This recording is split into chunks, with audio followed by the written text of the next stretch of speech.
আপনারা জানেন আমার মরহুম পিতা ব্রিগেডিয়ার হান্নান শাহ, আপনারা তাকে ৩৫ বছর আগে ধানের শেষ মার্কায় ভোট দিয়ে তাকে এমপি বানিয়েছিলেন, মন্ত্রী বানিয়েছিলেন, এবং আপনাদের ভোটকে তারা আমানত, উনি ওইটাকে আমানত মনে করেছিলেন। আমানত মনে করে আপনাদেরকে সাথে নিয়ে ফকির মজদুসা সেতু, ৩৫০ কিলোমিটারের বেশি পাকা রাস্তা, স্কুল কলেজ মাদ্রাসা, বিদ্যুৎ, আপনাদের চোখের সামনে আপনাদেরকে সাথে নিয়ে উনি উন্নয়ন করেছেন, উন্নয়নের এক বিপ্লব ঘটিয়েছেন।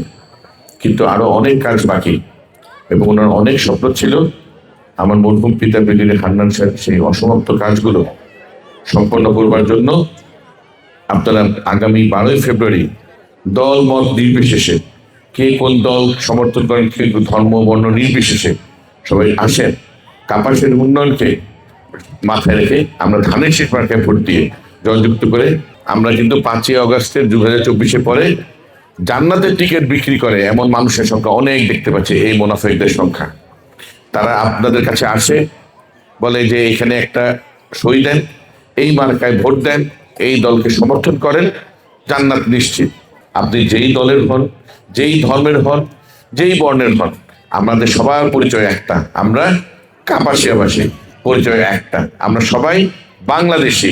আমি ধানের শীষের প্রার্থী হিসেবে আমাদের নেতা বিএনপির চেয়ারম্যান জনাব তারেক রহমান সাহেব 31টি দফা দিয়েছে সারা বাংলাদেশের মানুষের কল্যাণের জন্য।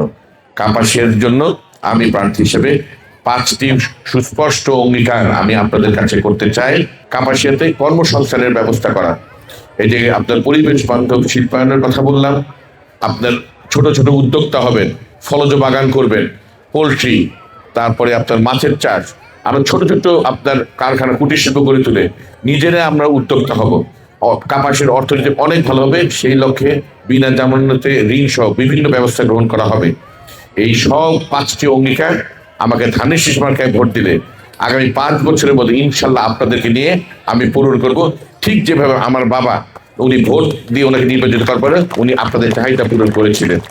তবে এই অঙ্গীকার পূরণের একটাই শর্ত, সকল ষড়যন্ত্র ভুলে আমার মা ও বোনেরা, সনাতনী ধর্মাবলম্বী আমাদের মা ও বোনেরা আছেন, ভাইরা আছেন, সকল ষড়যন্ত্র ভুলে, সকল দ্বিধাদ্বন্দ্ব মিলে আসেন। এই 12 ফেব্রুয়ারি যে ভোট, সেটা কেবলমাত্র আপনার একজন প্রতিনিধি নির্বাচনের ভোট না, সেটা হলো যারা নাকি বাংলাদেশের বিপক্ষে অবস্থান করে তাদের সাথে মুক্তিযুদ্ধের পক্ষের শক্তির যুদ্ধ। যে যুদ্ধে বুলেট নয়, ব্যালটের মাধ্যমে আমরা জবাব দিব, ধানের শেষ মার্কায় ভোট দিয়ে জয়যুক্ত করে বিএনপিকে ক্ষমতায় এনে ইনশাল্লাহ।